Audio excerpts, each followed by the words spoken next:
melha olam baruata Yahweh Elohenu melha olam besem Adonai Yeshua Mashiach berruah kodes gila olam fa'in. Bapa, sungguh nyata kasih-Mu yang melampaui segala akal pikiran kami. Engkau yang menghimpun kami dari segala penjuru tempat untuk kami boleh beribadah di tempat ini ya Bapa Yahweh, karena kasih-Mu yang begitu dahsyat untuk kami boleh berfellowship bersama, sharing Tuhan akan dafar-Mu. Urapi mempelaimu dan seluruh kilat-Mu dengan urapan yang sama. Kuasai alam pikiran kami, berbicara dan berotoritaslah di tengah-tengah kami ya Bapa Yahweh, karena kami siap mendengarkan dafar Elohim-Mu.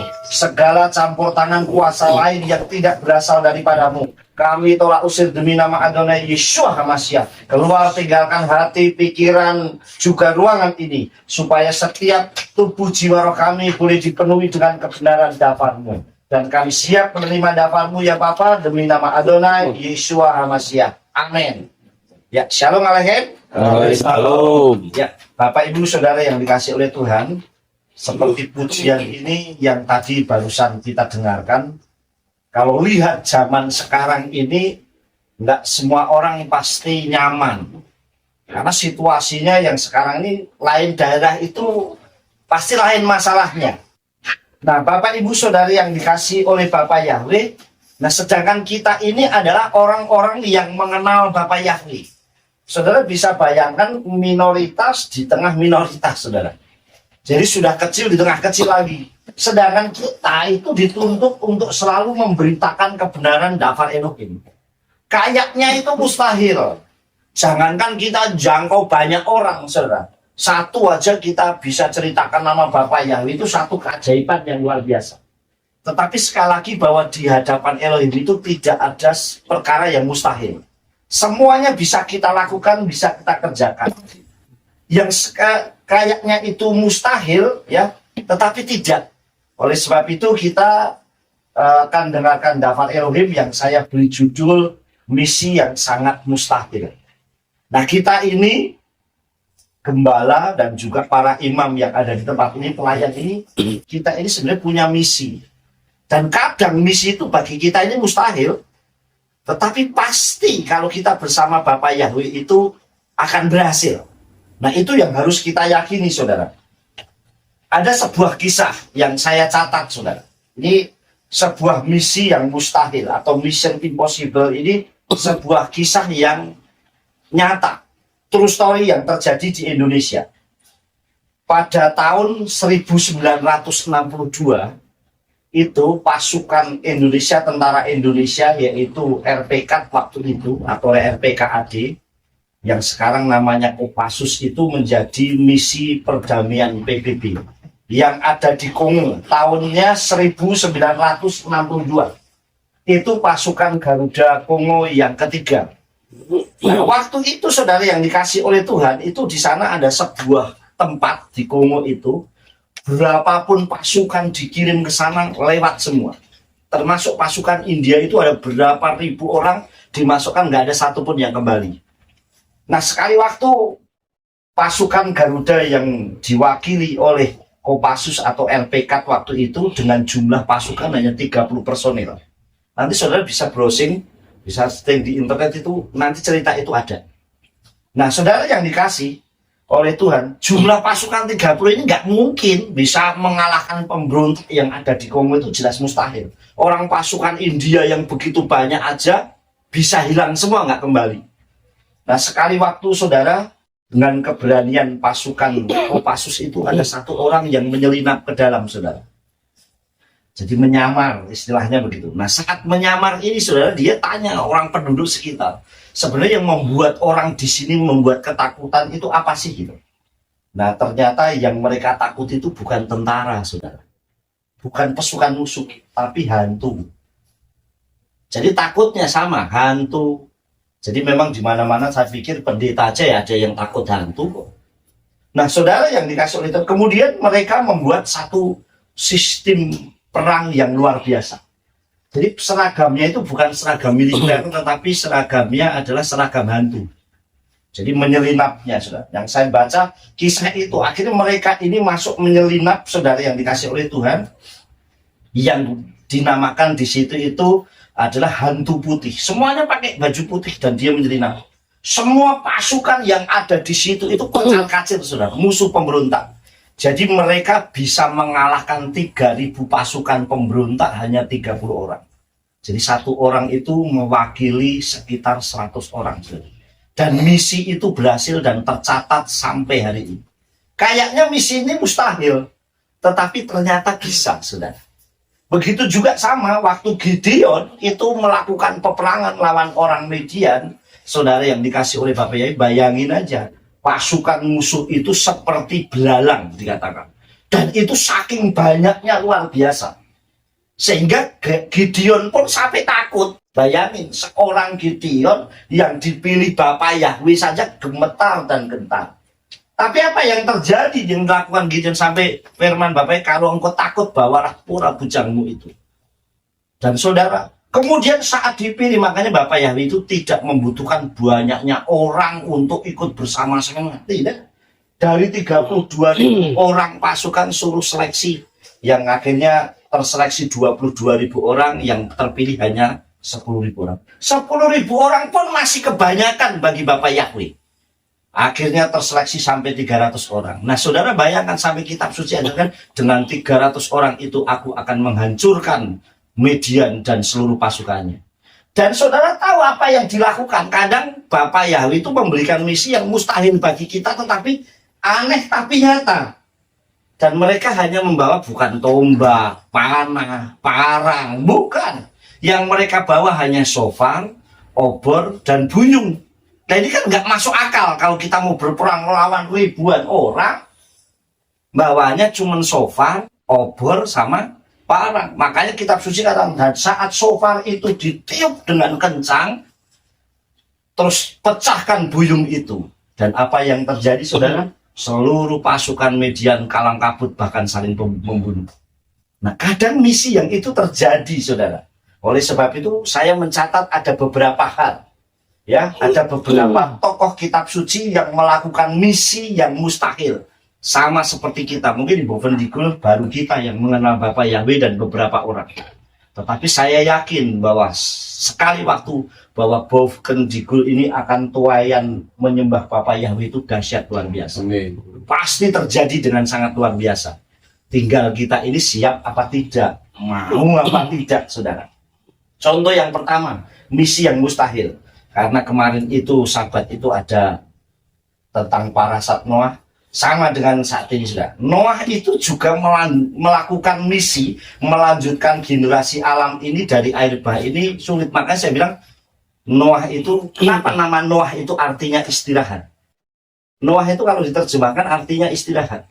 Karena memang begitu Noah itu saat itu ada, bumi itu istirahat. Ada generasi yang baru yang dibuat oleh Noah, saudara. Selama yang ini susah, yang selama tadinya itu ruwet, susah segala macam, hilang semua. Saudara, yang makanya kalau saya mengimani sampai hari ini, menjelang kedatangan Yesua itu pilihan bagi saya pribadi, dan saya yakin saudara sama, itu cuma dua. Kita ini rapture bersama Bapak Yahweh bersama Yesua Masih, atau mati duluan. Paham, saudara? Jadi pilihannya kalau kita mati dipanggil Tuhan duluan, dia pasti rapture. Amin. Pilihannya itu nggak mungkin kita tertinggal, nggak mungkin kita sengsara, karena kita anak kesayangannya Bapak Yahweh. Jadi saya selalu punya pilihan, makanya waktu pas zaman COVID saya tenang, ambil pusing saya. Mau kondisinya kayak apapun saya tenang, karena pilihan saya cuma dua. Paling kalau enggak yang mati. Sama dengan zaman Noah. Zaman Noah itu kan seperti orang-orang salehnya Bapak Yahweh itu mati duluan. Kalau dalam kitab Sefer Hayasar ditulis termasuk Metuselah. Metuselah itu mati duluan. Baru air bah itu datang, kenapa? Supaya dia tidak melihat malapetaka yang besar. Tetapi orang yang selamat, yang dipilih, dia masuk bahtera, di rapture oleh Tuhan, masuk bahtera. Pilihannya itu, ya yang jahat, yang salah, baru yang tertinggal, saudara. Nah, saudara yang dikasih oleh Bapak Noah itu, dalam melanjutkan generasi alam semesta dari air bah. Dan itu terjadi, orang yang dipilih Tuhan pasti diperlengkapi. Bayangkan, saya bayangkan sekarang ini, orang buat perahu atau kapal bahtera, saudara, dalam yang semalam disampaikan itu bentuknya seperti itu, ukurannya seperti itu. Kalau tanpa campur tangan Elohim nggak mungkin bisa. Saya yakin kalau Noah itu tidak ada campur tangan Bapak Yahweh nggak mungkin bisa. Zaman dulu perawatannya apa? Emang gergaji mesin dan pohonnya kecil-kecil? Enggak, saya lihat di sini aja kalau dari pesawat tuh pohonnya udah gede-gede. Makanya waktu saya ke Kalimantan dulu sama Dedi bilang, coba kalau ada koruptor itu naik ke helikopter, nggak usah di penjara, taruh aja di tengah hutan. Wes, mau bawain uang yang banyak nggak apa-apa, bisa keluar selamat, nggak bisa ya lewat. Tapi saya yakin banyak nggak lewat ya, saudara. Pasti banyak nggak selamatnya, gimana mau keluar di tengah hutan. Nah, saudara, yang dikasih oleh Bapak Noah luar biasa. Bahkan Daniel, di dalam kitab Daniel itu penglihatan pohonnya itu tingginya bisa mencapai, bayangin pohonnya bisa sebesar-besar itu.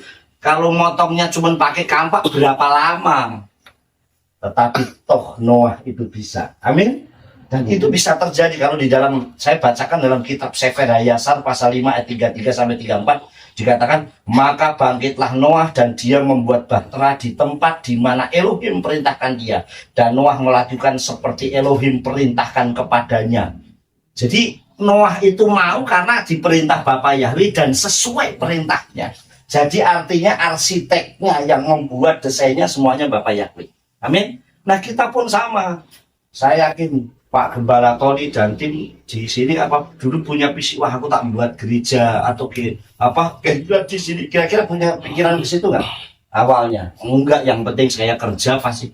Tapi Tuhan itu atur kita luar biasa.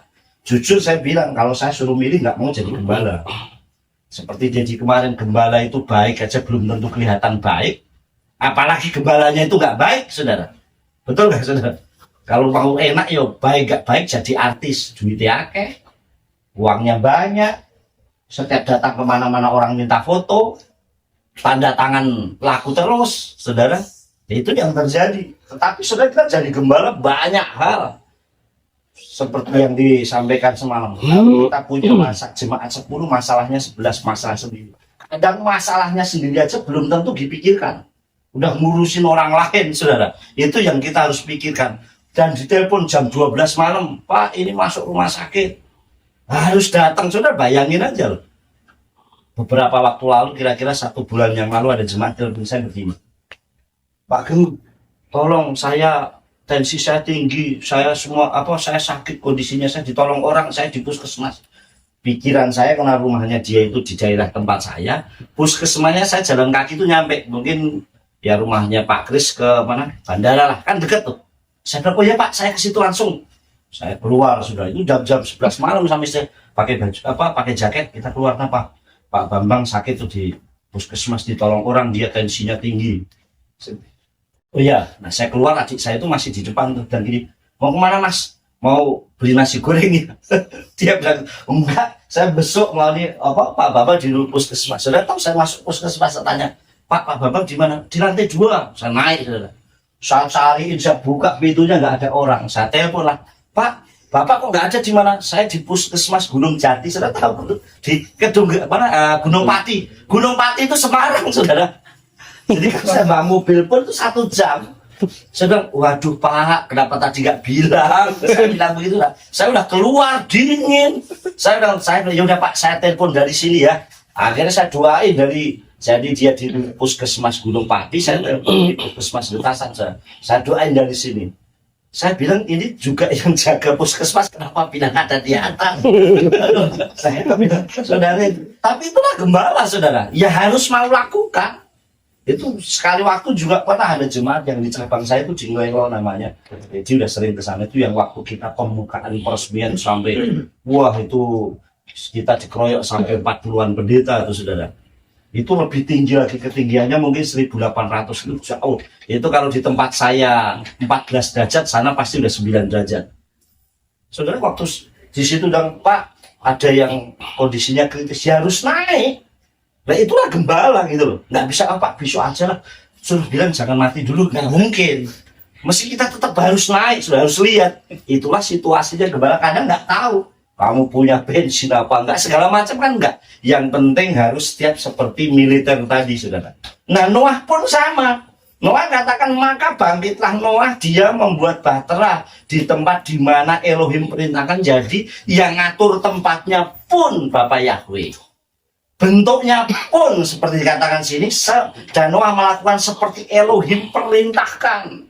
Jadi artinya manut saja sama Bapak Yahweh. Itu yang pertama contoh. Yang kedua, ada kisah yang mustahil juga, yaitu kisah 12 pengintai, saudara.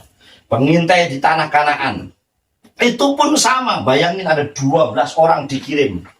Kalau saya bilang begini, ada orang bilang, wah yang 10 memberitakan kabar yang bohong. Saya bilang enggak, sebenarnya 10 itu jujur. Dia bilang memang tempat itu melimpah susu dan madunya, benar. Bahkan 1 tandan anggur itu dipikul 2 orang. Berarti begitu melimpahnya luar biasa, saudara. Tetapi yang membedakan itu hanya imannya. Yang 10 itu bilang, oh enggak mungkin kita bisa masuk karena tempat itu didiami suku yang raksasa, kotanya berkubu. Yang 1 menurunkan mental, yang 2 tidak. Baik Kaleb maupun juga Yehosua, saudara, dia berkata tidak, kita pasti bisa mengalahkannya. Ini yang membedakan, saudara. Kenapa sampai Bapak Yahweh pilih 2 orang ini sampai masuk tanah perjanjian? Karena mereka memiliki iman dan mental di atas rata-rata. Amin. Makanya seorang pelayan ini harus mentalnya itu kuat. Jujur saja, saudara, mentalnya itu harus kuat. Kadang kita dikritik, kadang kita diomongin, kadang kita harus kuat. Makanya kalau punya mental kita gembala, baru ngadepin sedikit kita sudah ciut, ya susah. Saudara yang dikasih oleh baik, baru nggak bisa makan sehari sudah teriak-teriak, ya susah. Ini kayak puasa Yom Kippur 25 jam aja, baru 12 jam wis kerucuk-kerucuk di perut. Ya harus mentalnya harus kuat. Oh cuma sekali aja kok pas Yom Kippur, coba sudah belum puasa Esther dan sebagainya. Nah, saudara yang dikasih oleh Bapak Yahweh, ini kisah yang mustahil dilakukan, tapi toh tetap orang bisa lakukan kalau orang itu sungguh-sungguh dia mengikuti Bapak Yahweh Elohim. Amin. Dan 2 orang itu bisa sukses dan berhasil. Yang ketiga, yaitu kisah 2 pengintai Yeriko yang diselamatkan oleh Rahab. Kadang Tuhan bisa pakai saja. Kalau orang kadang bisa pilih-pilih. Kalau orang yang datang pakai mobil salamannya setengah jam. Kalau yang datang naik motor ya 15 menit, 20 menit, 10 menit, 5 menit lah. Tak ngobrolnya yang 5 menit. Tapi kalau jalan kaki nggak pakai sendal, nggak pakai sepatu, kumuh, Pak duduk di situ ya. Bes, kalau perlu kisbay saja, nggak usah salaman. Nah ini manusia, saudara yang dikasih sisi manusianya. Tapi Tuhan itu bisa pakai siapa saja. Buktinya yang dipakai oleh Bapak Yahweh adalah Rahab. Siapa Rahab? Kerjaannya jelas yang tidak baik, tidak benar. Tapi Tuhan bisa pakai siapapun. Kalau orang itu benar-benar sungguh-sungguh, saudara. Rahab sendiri itu mengandung arti lebar. Kalau diterjemahkan itu artinya lebar. Coba kita baca dalam kitab Yehosua 2 ayat 1 sampai 7. Yehosua pasal Yehosua pasal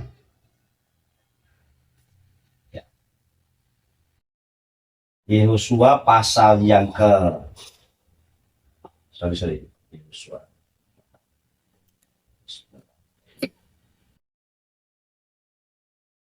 Ya, Yehosua 2 ayat 1 sampai 7 saya bacakan ya. Dan Yehosua bin Nun mengutus 2 orang keluar dari Sitim untuk mengintai secara diam-diam. Seraya berkata, pergilah, periksalah negeri itu dan Yeriko. Dan mereka pergi dan memasuki ke dalam rumah seorang wanita, seorang pelacur, dan namanya adalah Rahab. Dan mereka menginap di sana. Saudara bayangkan kalau seandainya ini terjadi di dunia sekarang. Namanya sudah tercoret. Coba kalau dibilang Pak Yakob dan Pak Yefta nginep di rumah bordil, kira-kira pikirannya orang gimana nih? Saudara bayangin loh. Ini dikatakan ayatnya ini, dan pengintai itu menginap di rumah di seorang wanita pelacur dan namanya Rahab. Dan mereka nginepnya bukan di orang yang kaya, rumahnya mewah, bagus, tidak. Dia di rumah seorang yang kerjaannya dianggap tidak baik. Tetapi sekali lagi, orang yang memegang misi itu berbeda, saudara. Kemudian saya lanjutkan. Dan hal itu dilaporkan kepada Raja Yeriko dengan mengatakan, lihatlah orang-orang dari Bani Israel semalam telah datang ke sini untuk menyelidiki negeri ini. Dan Raja Yeriko mengutus orang kepada Rahab, seraya berkata, bawalah keluar orang-orang yang telah datang kepadamu itu dan telah masuk ke dalam rumahmu. Mereka telah datang untuk menyelidiki seluruh negeri ini. Dan wanita itu telah membawa kedua orang itu dan menyembunyikan mereka dan berkata, memang orang-orang itu telah datang kepadaku, tetapi aku tidak mengetahui dari mana mereka berasal. Dan sesungguhnya ketika gerbang hendak ditutup pada malam hari, orang-orang itu pun pergi keluar. Aku tidak tahu kemana mereka pergi. Kejarlah mereka dan cepatlah, karena barangkali kamu dapat menyusul mereka. Namun dia telah membawa mereka naik ke atap rumah dan menyembunyikan mereka dengan batang-batang jerami yang telah diatur di atas atap itu. Dan orang-orang itu mencoba mendapatkan mereka di jalan ke Yordan, di jeram-jeram, dan mereka menutup gerbang sesaat setelah para pengejar itu pergi mengejarnya. Tuhan bisa pakai Rahab, saudara. Dan itu dengan cara yang luar biasa. Coba kalau mentalnya dua orang ini tidak kuat, nginepnya di tempat pelacur, sudah dicurigai orang, dia sendiri mentalnya nggak kuat, gugur dia. Saya ngalamin tahun 99. Saya penginjilan ke Malang, saudara. Itu sudah mengenal Bapak Yahwi saya, saudara. Berdua sama teman saya. Kemudian gembalanya bilang gini, nanti kamu nginep di hotel ini ya. Nah, karena kita ini masih muda, belum menikah semua, masih semangat penginjilan luar biasa. Kemudian si penjaga hotelnya bilang gini, Mas, nanti butuh selimut nggak? Oh iya, ya pikir saya di Malang kan dingin juga dong. Oh iya gitu. Nah, akhirnya, oh iya nanti ya tak kirim ke situ. Kita tidur nyanyi, laki-nyanyi. Saudara tahu, yang datang bukan selimut wall, dua perempuan, saudara. Sampai ketok-ketok, Mas ya, tadi butuh selimut. Iya, ini udah datang. Waduh, saudara bayangin, ini selimutnya bisa jalan sendiri loh, saudara. Wah, saya pikir ini kacau kalau modelnya begini. Akhirnya besok, wah enggak, akhirnya kita bareng, kita usir, dia pulang, keluar. Paginya kita belum check out, kita sudah pergi duluan. Akhirnya dicari sama gembalanya yang ngundang kita, saudara. Kenapa kabur? Dia nggak tahu kita kabur, kenapa nggak tahu, saudara. Akhirnya tidur di rumah jemaat. Itu kenangan penginjilan di Malang, saudara saya. Jadi saudara yang dikasih oleh Bapak, kalau mental kita nggak kuat, kita akan seperti Simpson. Simpson juga gugur, padahal Simpson ini bayangin memiliki kekuatan yang di atas rata-rata. Hanya dengan rahang keledai bisa menghabisi 1000 orang Filistin. Ini hal yang luar biasa. Saya bilang orang pakai senjata otomatis kalau pelurunya 100, dia hanya bisa membunuh 100 orang. Tetapi Simpson dengan rahang keledai bisa 1000 orang. Itu berarti tenaganya dia kuat luar biasa. Kalau saudara nonton film kayak film kungfu Cina itu, misalnya kayak Ip Man itu, satu dia paling bisa ngalahin 10 orang. Tapi bayangin loh, Simpson seorang diri bisa mengalahkan sampai 1000 orang. Itu artinya dia punya tenaga ekstra yang Bapak Yahweh berikan kekuatan. Amin. Sekuat-kuatnya orang nggak mungkin bisa, tetapi dia bisa kuat. Tetapi toh dengan perempuan dia bisa jatuh. Berbeda dengan Yosef. Yosef yang masih ganteng, imut, dia tidak pernah jatuh di dalam tangan Salika, istrinya Potifar. Kenapa? Karena ruah Elohim selalu dijaga terus. Amin, saudara. Jadi saudara yang dikasih oleh Bapak Yahweh, ini contoh yang kedua. Yang ketiga, sorry. Yang keempat, misi yang keempat yang membawa orang bisa sukses dan berhasil. Yang kayaknya mustahil adalah misi orang membawa orang lumpuh kepada Yesus. Coba kita baca lagi dalam Injil Lukas pasal 5 ayat 17. Injil Lukas pasal 5 ayatnya 17 sampai dengan 19. Perhatikan, saya bacakan ya saudara. Demikian daftar Elohim. Dan terjadilah juga pada suatu hari ketika dia sedang mengajar, duduk pula orang-orang Perusim dan para pengajar Torah yang datang dari semua desa di Galilea dan Yudea serta Yerusalem, dan kuasa Yahweh hadir untuk menyembuhkan mereka. Dan tampaklah orang-orang yang mengusung seorang yang terserang kelumpuhan di atas sebuah tempat tidur, dan mereka berusaha membawa masuk dan meletakkan di hadapannya. Namun mereka tidak mendapatkan cara bagaimana mereka dapat membawanya masuk sehubungan dengan kerumunan orang itu. Setelah naik ke atas atap rumah, mereka menurunkannya melalui atap itu bersama tempat-tempat tidurnya ke tengah-tengah ke hadapan Yesua. Dan ketika melihat iman mereka, dia berkata kepada, hai manusia, dosa-dosamu telah diampunkan kepadamu. Ini juga misi yang aneh dan mustahil. Saudara bayangkan, orang sakit gak bisa masuk bongkar atapnya orang. Coba boleh gak ini lagi ibadah gini, orang mau masuk sini gak bisa, atapnya dibongkar. Kira-kira yang punya ngomel-ngomel gak, saudara? Nah ini ada hal yang gak kayaknya mustahil. Tetapi sekali lagi, kalau kita punya misi yang benar-benar sama Tuhan, Bapak Yahweh pasti buka jalan. Termasuk di Bovendigul ini, saya yakin kita sebagai pelayan-pelayan Tuhan, kita akan menuai banyak jiwa. Dan kalau kita sungguh-sungguh nanti, kita nggak usah nyari pun deh, jiwa-jiwa itu datang dengan luar biasa. Amin. Tempat saya ada yang ibadah datangnya dari Karanganyar. Karanganyar itu Solo ke sana lagi loh, saudara. Jadi kalau berangkat ibadah jam 4 Sabat itu, dia jam 11 kadang udah berangkat. Jadi 11 siang itu udah berangkat. Jauh. Kalau orang nggak cinta Bapak Yahweh, apakah di sana nggak banyak gereja? Banyak juga. Tetapi orang mencintai Bapak Yahweh itu nggak bisa diukur dengan apapun. Amin. Seberapapun yang orang itu kerinduannya. Terus kita lanjutkan, saudara. Contoh yang kelima, yaitu misi Yeshua HaMashiach selama ada di dunia. Ini mustahil, saudara. Karena sekali lagi, dimanapun Yeshua pergi selalu dicari kesalahannya. Tetapi toh Yeshua tetap melakukan pekerjaannya dengan luar biasa. Saya sampaikan kepada Bapak Ibu saudara, kita ini menjadi umat Elohim, standar yang diberikan Yeshua itu nggak ringan. Standarnya itu sangat tinggi. Yeshua supaya kita bisa selamat yang diberikan. Yeshua sampaikan, kalau kebenaranmu tidak melebihi orang Perusin, ahli kitab, orang Saduki, kamu tidak bisa masuk samain. Coba bayangin, bisa nggak kita melebihi mereka? Jujur saja, sama saja itu, mau sama mereka itu loh susah.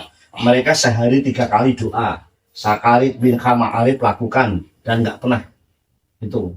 Terus ibadah dimanapun nggak pernah malu, baca Torahnya rajin, semuanya perpuluhannya nggak pernah nilep, rajin luar, semuanya dilakukan. Kita bisa nyamain mereka nggak?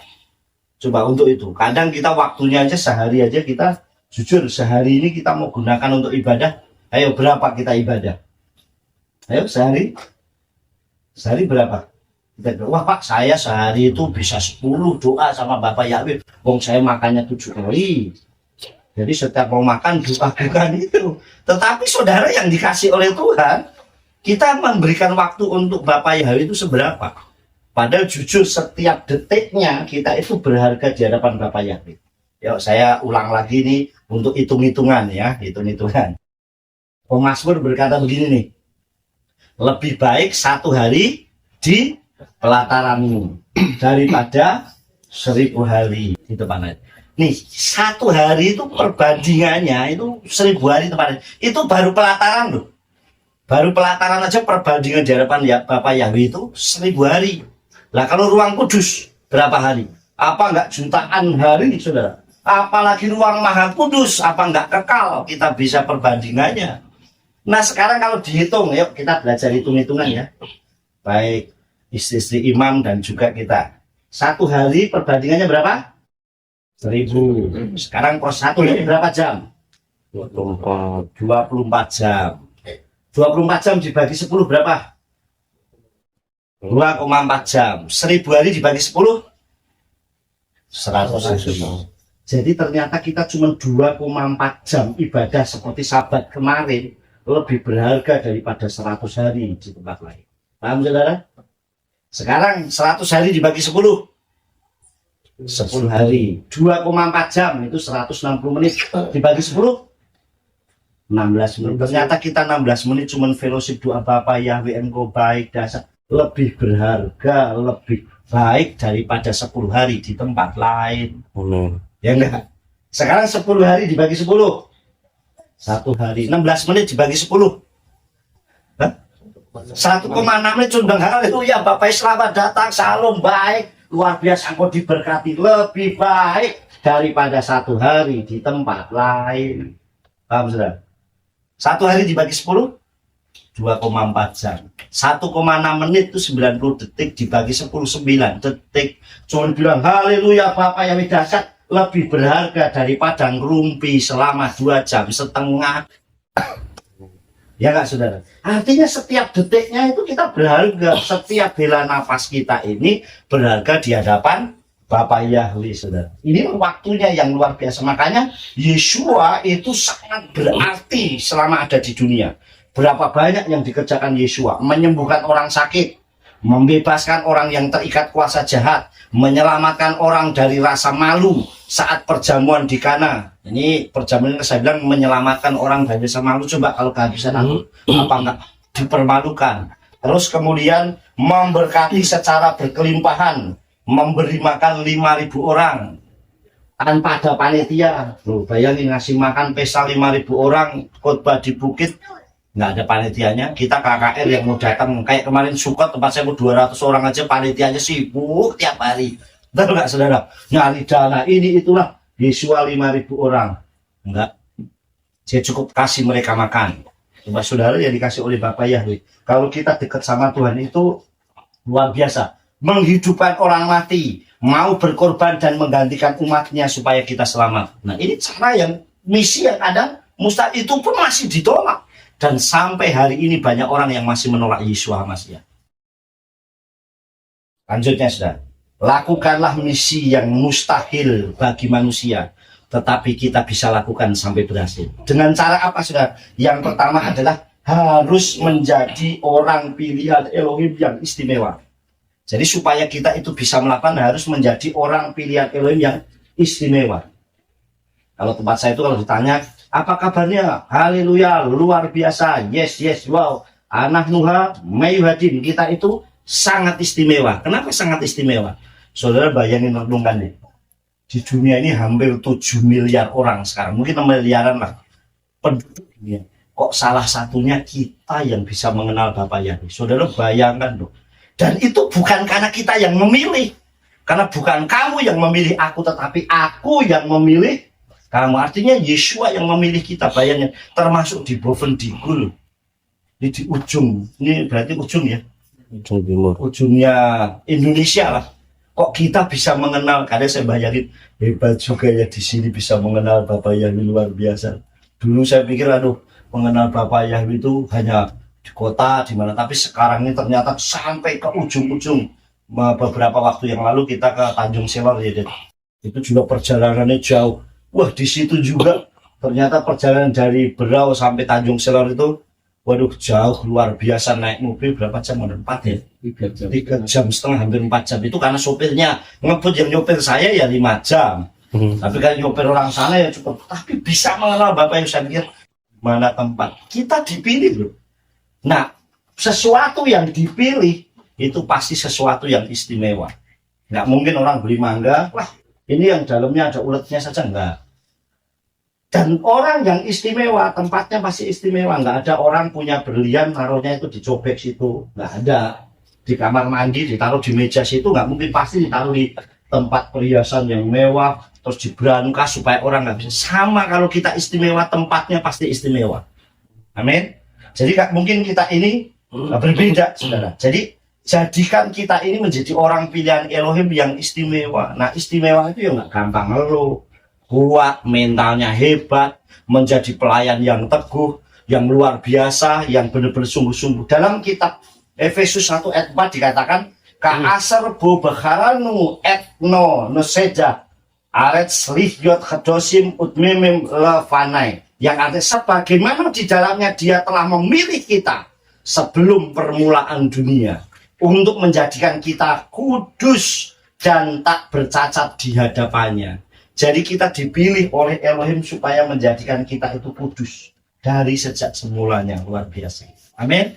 Jadi kita menjadi orang yang istimewa. Kita baru dipilih beberapa orang saja, wis bangganya. Coba kalau nggak percaya, coba nanti Pak Prabowo datang dari Merauke itu mampir sini ya, tak mampir ke Bovendigul deh. Terus salah satunya Pak Gemini, waduh, dampingin. Wah, coba bayangin, baru ketemu presiden aja dipilih salah satunya itu, wah orang bisa itu nggak lupa selama-lamanya, saudara. Apalagi kalau yang milih Bapak Yahweh sendiri, itu anugerah yang luar biasa. Yang kedua, saudara, memiliki kepandian dengan cara mau terus belajar supaya kita tidak binasa. Jadi orang mengenal Bapak Yahweh nggak cukup selesai, aduh saya sudah mengenal Bapak Yahweh selesai, tidak. Harus terus belajar supaya kita semakin banyak, karena kita akan menemukan banyak orang. Apalagi sekarang pertanyaannya itu udah macam-macam. Ada orang yang bilang, wah nama Yahweh itu nama yang kudus, dan orang Israel saja saking kudusnya nggak mau menyebut. Ya nggak? Pernah ketemu nggak gitu? Wah nama itu sangat kudus, dan orang Israel nggak berani menyebut, makanya nyebutnya dengan Hasem maupun Adonai, nyebutnya hanya gitu. Kita orang Indonesia kok, terus kita, waduh bener juga ya, kita nggak boleh. Padahal kitab suci kata, hodulah Yahweh kiru bisemu, bersumulah pada Yahweh, panggilah namanya, serukalah ceritakanlah perbuatannya, bermasmurlah baginya. Banyak ayatnya. Hanya gara-gara orang bilang nama itu kudus nggak boleh disebut, kita nggak berani menyebut, saudara. Dan banyak orang yang akhirnya karena nggak mau belajar, saudara. Saya kalau ketemu orang kayak gitu, saya cuma nanya, coba Tuhan kamu siapa? Kalau mereka menyebut Yesus, Yesus kudus nggak gitu? Kira-kira jawabannya apa? Jawabannya kira-kira apa? Kudus. Kok disebut? Iya kan? Jadi sebenarnya itu cuma alasan saja orang karena nggak mau menyebut, saudara. Jadi orang yang dikasih oleh dan kitab suci, Yesus sampaikan, wa ahabta et Yahweh Eloheka bekal baka ufran nafsika. Kasihlah Yahweh Elohemu dengan segenap hati. Mengasihi Tuhan itu segenap hati, bukan setengah hati. Segenap jiwa, bukan setengah jiwa. Dengan segenap kekuatan, artinya totalitas. Wa ahabta lereka kamu dan kasihlah sesamamu seperti dirimu sendiri, saudara. Dan ini gampang orang lakukan selama kita sudah menyembah Bapa Yahweh. Tapi Yesua masih tambah satu lagi. Apa, saudara? Kasihilah musuhmu. Coba, oh saudara yang kasih, ini yang paling sulit. Jujur aja, mengasihi Tuhan gampang, ngasih sama. Tapi mengasihi musuh, ketemu aja buang muka. Coba salaman aja, mukanya beda dikit aja udah, hatinya udah nggak nyaman, saudara. Tapi Tuhan ajar untuk kita sungguh-sungguh memang mengasihi. Paling tidak doakan mereka. Amin. Yang terakhir adalah siap. Oh, ini ayatnya saya bacakan dulu. Hosea 4 ayat 6. Di situ dikatakan litmu umu ibe. Udah ki atahadaat measta wa msk mikharen li wa tisha Torat Elohika SK Benika Gamani. Umatku binasa karena kurang pengetahuan. Oleh karena kamu menolak pengetahuan itu, aku pun menolak kamu menjadi imam bagiku. Oleh karena kamu melupakan Torah Elohimmu, aku pun akan melupakan anak-anakmu. Masa kita binasa karena kita nggak mau belajar? Harusnya mau belajar dengan sungguh-sungguh. Dengan kita belajar, maka banyak hal yang kita akan dapatkan sesuatu yang luar biasa. Yang terakhir, saudara, siap diperlengkapi untuk melakukan misi Elohim. Nah, ini semua masing-masing harus siap diperlengkapi, dan masing-masing orang itu pasti berbeda-beda. Karunianya itu bisa berbeda-beda, tetapi paling tidak kita saling melengkapi satu dengan yang lain, saudara. Di dalam Matius pasal yang ke-10 ayat 1, di situ dikatakan wa yikra elai senaim asar talmidai wa yiten beyadam kuak al rukhot hatumah legasan welirpo kal makala wakal matweh, yang artinya dan setelah memanggil ke-12 talmidnya, dia memberikan otoritas. Nah, orang yang sudah diberikan otoritas Elohim itu bisa digunakan dengan luar biasa. Terus dikatakan atas roh-roh najis, kepada mereka untuk mengusir roh-roh itu dan menyembuhkan segala penyakit dan semua kelemahan tubuh. Artinya kita diperlengkapi oleh Bapa yang Elohim selama kita sungguh-sungguh, saudara, untuk melakukan misi Tuhan. Jadi jangan takut. Ini seorang gembala lewat tempat yang mengerikan sedikit, sudah permisi ya mbah. Nah, ini lewat angka sedikit bilang permisi, coba kalau bilang ya sini dek mampir dulu ngopi-ngopi, ya kabur dia. Tapi orang pada takut, saudara. Saya dulu tanya itu peresmian di GPF Cimahi ya, Dad. Nah, saya tidur di belakang, Saudara. Saya tidur di belakang hotelnya. Ternyata pas saya searching itu ternyata Hotel Cimahi itu didirikan tahun 1927. Zaman perang dulu. Makanya hotelnya itu serem. Terus saya tidur di Saudara. Saya nyetir kan dulu nyetir di Peresmian GPF tempat Pak Yerinya ya Sebal Cimahi. Jadi di belakang sama Mami sama Lea ya. Nah, saya tidur di belakang. Saya baru mau tidur di kamar mandi, ada orang mandi. Saya buka, nggak ada orang. Saudara bayangin. Waduh, saya udah capek. Saya bilang, wah setan kurang ajar. Udah capek, udah kesel, udah itu ganggu. Saya bilang, saya doa aja. Udah, jangan ganggu. Saya tidur di kepala saya ini, di tempat tidur ada keran dibuka tuh. Kucuk. Saya pikir nggak ada air ya. Waduh, saya pikir sudah, saya diem aja nih. Udah saya selesai nih. Tapi karena saya udah capek, saya udah tidur nggak selesai. Nah besoknya kakaknya, makanya kemarin waktu ke Cimahi saya reunian tuh sama Pak Acung tuh. Saya reunian, saya bilang gini, panggil tuh Pak Acung. Nah, Pak Jeremy bilang gini, Cung tuh temenin Pak Miftah tuh, kasihan daripada sendirian, hotelnya kan untuk 2 orang, bisa sambil belajar. Ya deh, saya temenin. Sudah tahu apa yang terjadi. Saya kan biasa ngirim renungan, saya buat renungan tuh jam 10. Dia tidur itu ngelompatin saya, Saudara. Ini saya belum tidur, itu ngelompatin saya. Jamnya mau dicopot, jadi kayak orang terbang tuh. Terus jatuh itu jamnya mau dibuatin. Jangan dibanting, saya pecah. Cincin cowok, kepanasan saya kesetrum. Saya bilang begini, waduh. Nah, saya tahu nih, ganggu di setan. Saya bilang, begitu selesai duduk, saya bilang, Pak Cung, Acing tadi tidur belum doa kan. Saya bilang gitu. Saya nggak pernah doa, saya nggak bisa doa.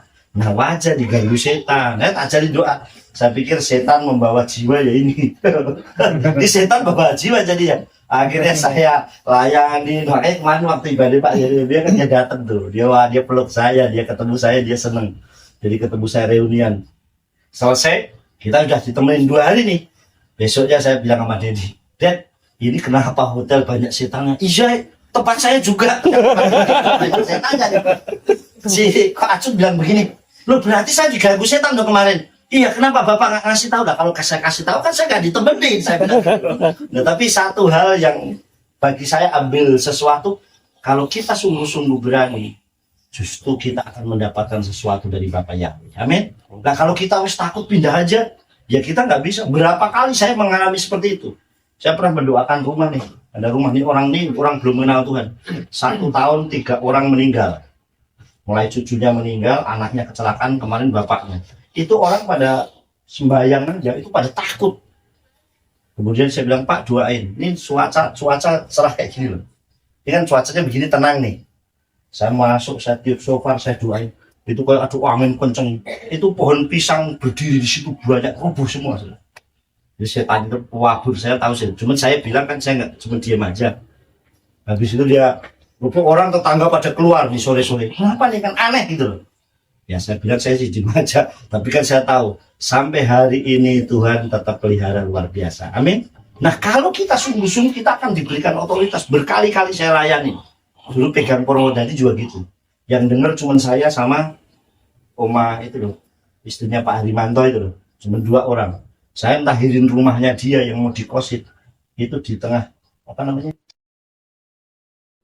Toiletnya yang di tengah itu ada orang teriak. Yang denger cuma saya sama yang punya rumah. Yang lainnya nggak ada tuh. Bilang gini, Pak, tadi denger nggak? Iya. Kok hanya saya sama Bapak yang denger? Ya, yang ngomong malah Bu Harimanto.